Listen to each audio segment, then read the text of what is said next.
Mocktails Retro Radio presents The Whistler.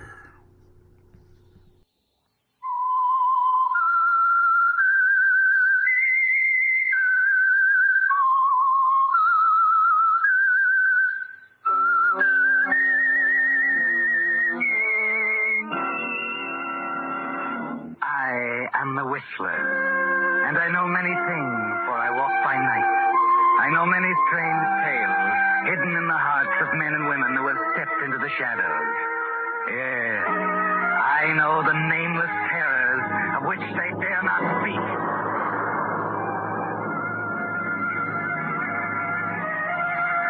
Yes, friends, it's time for The Whistler, rated by independent research, the most popular West Coast program in radio history.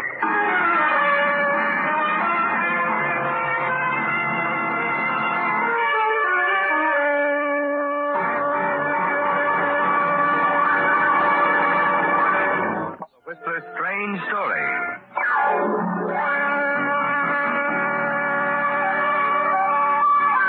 Return to Riondo.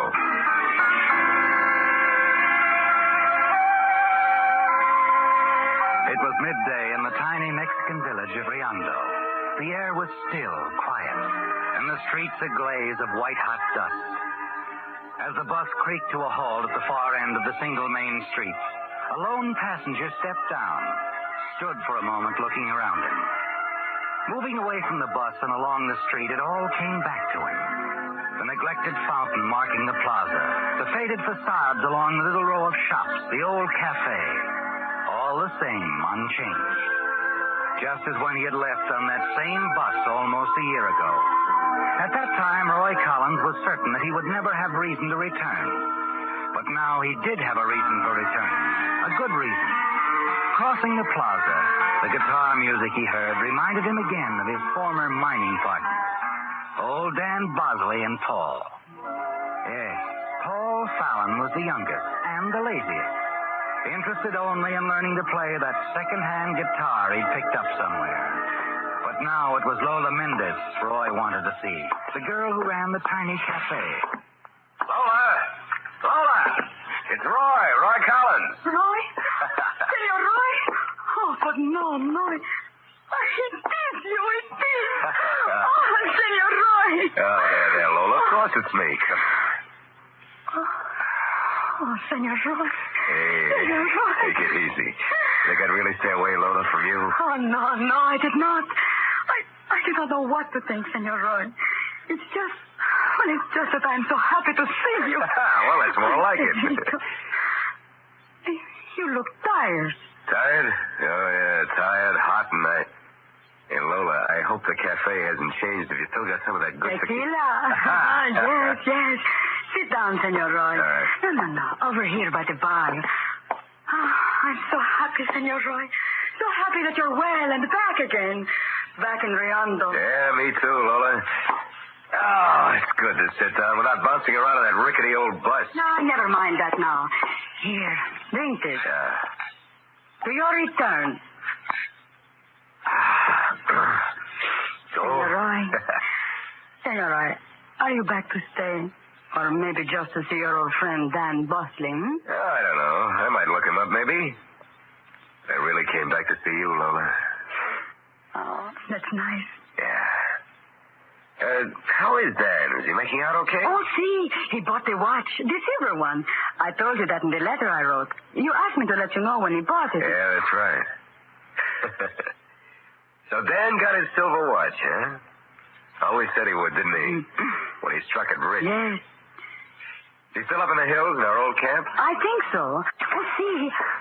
Oh, Manuel, look, it is Senor Roy. He's come back to us. Oh, yeah, the long arm of the law. Hello, Manuel. Senor Collins? Oh, sit down, Manuel. Have a drink with us. No, thank you, Lola. What's the matter, Manuel? Southwest Mountie always on duty? Always, senor. 24 hours of the day I am on duty. Oh, that's fine. That still amuses you, senor? Oh, sorry, Manuel. It's just that in this sleepy little joint. Nothing ever happens. I remember you always used to say that. Did I?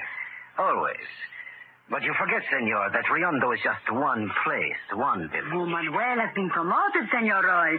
He patrols all this territory now. Travels over part of it each day. Well, congratulations, Manny boy. Why did you come back, senor? Why didn't you keep going like you promised? Oh, now, wait a minute. Please, Manuel, just because he and his partners had a little fight. I am sorry, Lola, but it is my job to ask such questions of strangers. Strangers? And hardly that, Manuel. I spent quite a few months here. Weeks, senor. You did not stay long enough to know Riondo, but long enough for us to know you. Well, now, I wouldn't say that. Neither would I. I will see you later, Lola. I have some reports to make out. But, Manuel...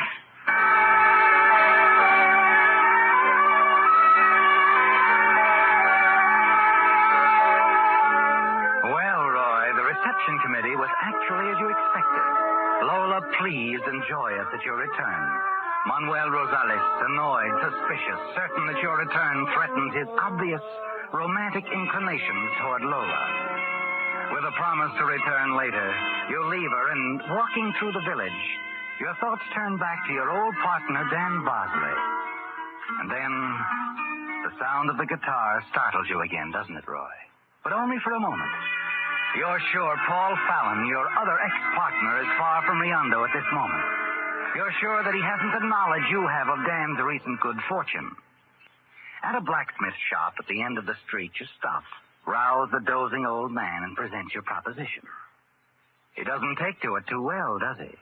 Sí, senor. I have burros, good, strong pack animals, but I do not rent them without the pay in advance. Now, look, Juan. I said you'd get your money. It's just that I haven't got it right now.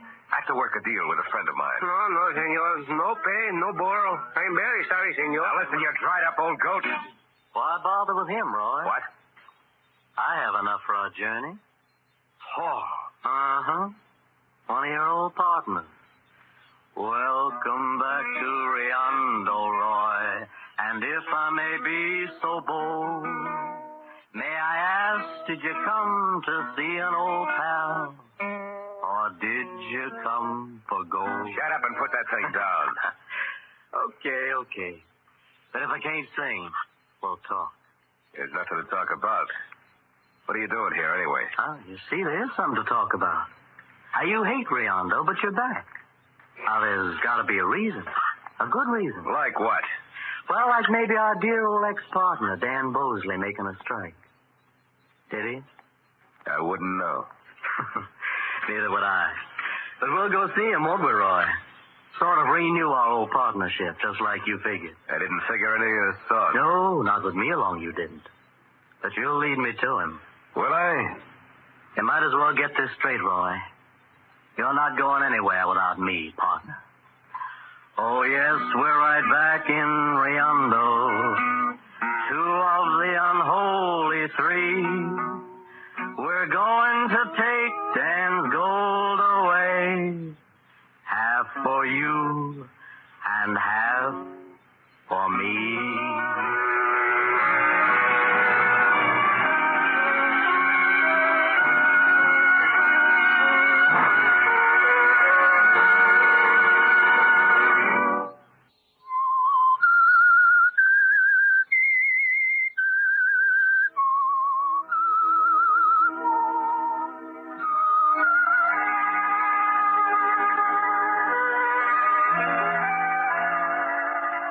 It's annoying, isn't it, Roy? After all your planning, your careful trip down here, your certainty that Paul knew nothing of Dan Bosley's good luck in the hills far back of Riondo. But it's all right now again, isn't it? Here.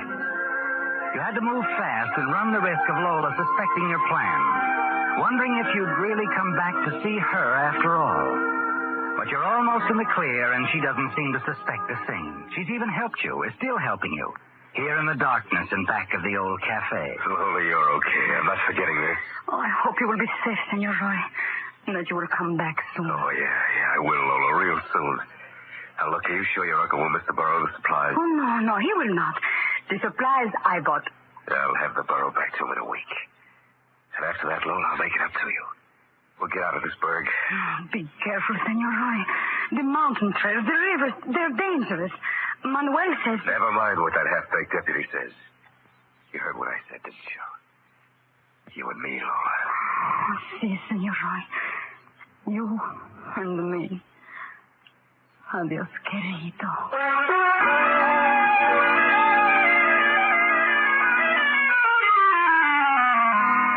On the trail, alone, with your movements covered by the night, and Lola's assurance that she'll say nothing to anyone. You're confident again, aren't you, Roy? Pleased that you've outmaneuvered Paul. Of the three of you, Paul knew the least about the territory around the old camp. He never went there alone, so he'll be unable to find the hidden canyon. You have trouble remembering yourself, don't you, Roy? But you remember enough to follow the river exactly as Dan always did. It's almost dawn before you decide to rest. You halt the burro, sink down wearily near a tree on the riverbank. You feel yourself starting to doze off, and then you leap to your feet, stare around the half-darkness of the near dawn, wonder if you're imagining things. But you're not, are you, Roy? You're not imagining anything at all. Oh, my partner, he does not like me. He slipped out of town and fled. But I found him now by this old tree. And I'll stick with him till I'm dead. Okay, Roy. Let's go see Dan, huh?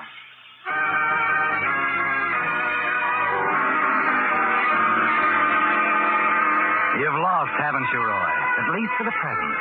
Paul's tricked you, followed you from Riondo, and whatever you find at the end of the trail at Dan's little cabin in Hidden Canyon, you must share with him, unless... I found him now by this old tree, and I'll stick with him till I'm dead. Yes, Roy. There might be something in Paul's ridiculous song. A way out for you. Something not quite as ridiculous as it sounds. You've been thinking about it all day, and you're still thinking about it as the two of you make camp that night on a rocky cliff over the river which winds through the twisting canyon below. Then as you stand there looking down on the river, a ribbon of silver gleaming in the bright moonlight. Hey, Roy, look down there along the river. Isn't that smoke? Yeah, Dan's place. That's not very far. Why'd we stop here? A lot farther than it looks. I see. Seems to me we could have come along the river all the way instead of hiking up over this mountain. I thought you might enjoy the view. Oh, thanks. It's an inspiring sight. Sure. Sure it is. Quite a drop from here, isn't it? Down there to the river. Yeah. Quite a drop.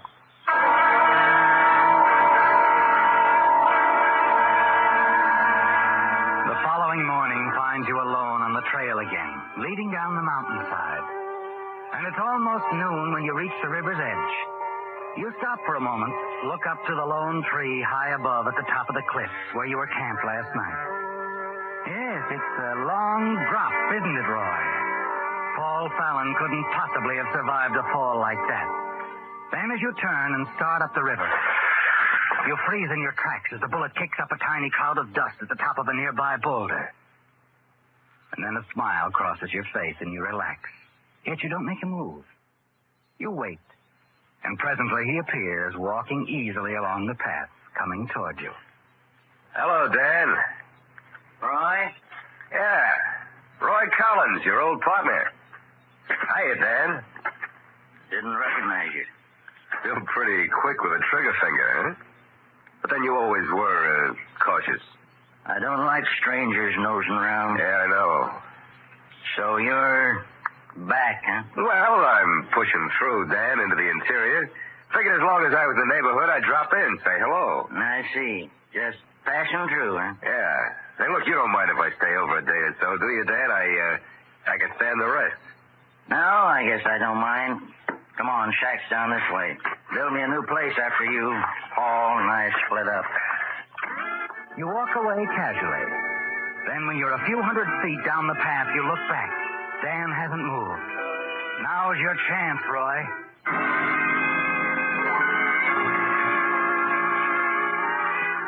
base of the cliffs, you stare at the crude setup for washing gold dust out of the river sand. Then your eyes wander up the smooth face of the cliff to the top, the lone tree directly overhead. Paul must have fallen close by, but there's no sign of his body. You whirl at the sound. It's only a loose boulder, Roy. And then suddenly a thought hits you. Is it possible that Paul is still alive? That he wasn't killed in the fall? Is he somewhere close by at this moment, watching you? What? Oh, Dan. Out for a walk, Roy? Yeah. I thought I'd come down here, take a look at your layout. Too bad it isn't paying off. Yeah, too bad. Look, Roy, I'm going downriver. Check some traps I set. Want to come along? Well, I guess I'd better not, Dan. I think I'll stay around here and catch up on my sleep. I'll be leaving in the morning, probably. Oh, I see. Well, all right, Roy. I'll be back by dinner time. Okay, Dad. It's a break, isn't it, Roy? With Dan out of the way, if only for a few hours, you'll have time to search his shack. Look for the gold you're certain is there. You watch Dan as he disappears around the bend, and then you race back to the camp and begin your search. After an hour or two, you finally find what you're looking for, hidden away under the loose floorboards of the shack. Yes, Dan's gold. Stack after stack. A small fortune, Roy. Now you'll have to act quickly. Pack as much gold as you can on your burros and get out before Dan returns. As you reach down to pull up the first sack of gold, your hand freezes in midair. You're certain you heard something outside, the snap of a twig, perhaps. You remain motionless, unable to move, hardly daring to breathe. Finally, you slip across the window and look out. There's no one in sight. Your hand is trembling as you return to the gold cache. Begin piling the gold sacks on the table and then... Hello, Roy. Dan. Found what you've been looking for. Now, wait a minute, Dad. Take it easy with that trigger finger, huh? Didn't expect me back so soon. Now, wait a minute. Look, Dan, I know you don't think that I didn't go far, Roy. Had to find out what you were up to. Let you show your hand. And you did. Now, listen, Dan, I was just looking around. You got me all wrong.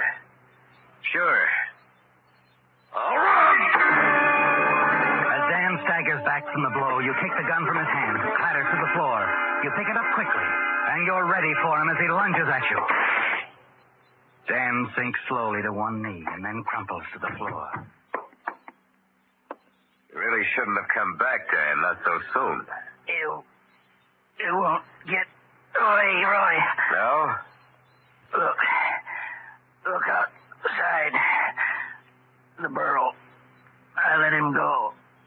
I was going to make you walk back to Riondo. Okay, Dan. I'll walk back. And I'll make it, partner.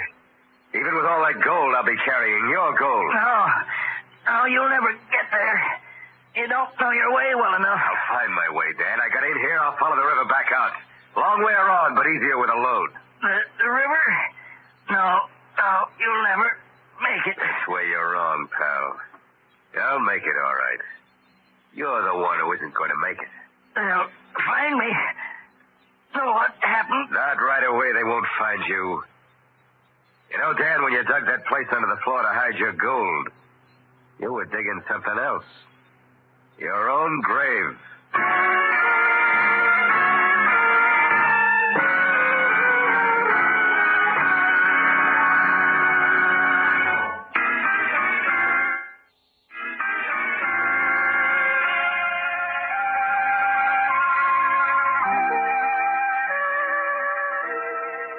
Yes, Roy, you have it all figured out, haven't you?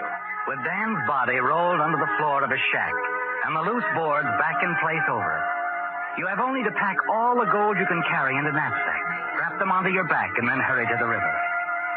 At its edge, you stop a moment near the digging, wondering for a fleeting moment about Paul's body. What became of it? And then you have another idea. You can cover your tracks, can't you, Roy? So that if anyone else happened along, they won't know what direction you took. You wade along the river's edge, ankle deep. Move along for several yards in the cold water. And then a sudden clutching fear grips you as your feet seem to give way and begin to sink. Now you know what happened to Paul's body. It fell into quicksand, Roy. And you've walked into the same quicksand. You don't know your way in these parts. The river. No, you'll never make it. Never make it. Frantically, you claw at the pack strapped to your shoulders. It's Dan Bosley's gold weighing you down, forcing you to sink deeper and deeper. Yes, Dan's gold. The gold you killed for, hurrying you to your own death. Desperately, you reach out, manage to grab the branch of a tree. But all you can do is hold on, try to keep from sinking deeper. Help! Help! Help me! Help! Help! Help me! Your own voice, Roy, bouncing against the hills and back. And then the memory of another voice seems to fill the air around. I found him now by this old tree, and I'll stick with him till I'm dead. Suddenly, the bushes on the river's edge part, and someone appears there. Hello, senor. Who is it? Manuel! Manuel, help me! Give me a hand. Hello, senor. You are tiring fast. You cannot hold on too long, huh? My position is a strange one, senor. If I leave you there, you would never bother Lola again. Manuel, you can't.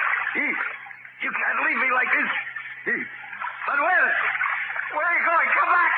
It's all right, senor. I will be back. No, don't leave. Those tree branches. Throw some of them out here. Something that'll give me support. Oh, no, senor. Believe me. I've had to do this before. I will help you the same. What are you going to do? I know this quicksand. We need something long and flat, something you can hold on to while I pull you out. All right. Anything. But hurry, Manuel. Si, senor, I will hurry. I will tear up the floorboards in Dan's shack. Floorboard. No, not the floorboard. Si, senor. They are the only supports I can get here. I am sure that under the circumstances, your old partner Dan Bosley will not mind my pulling them up.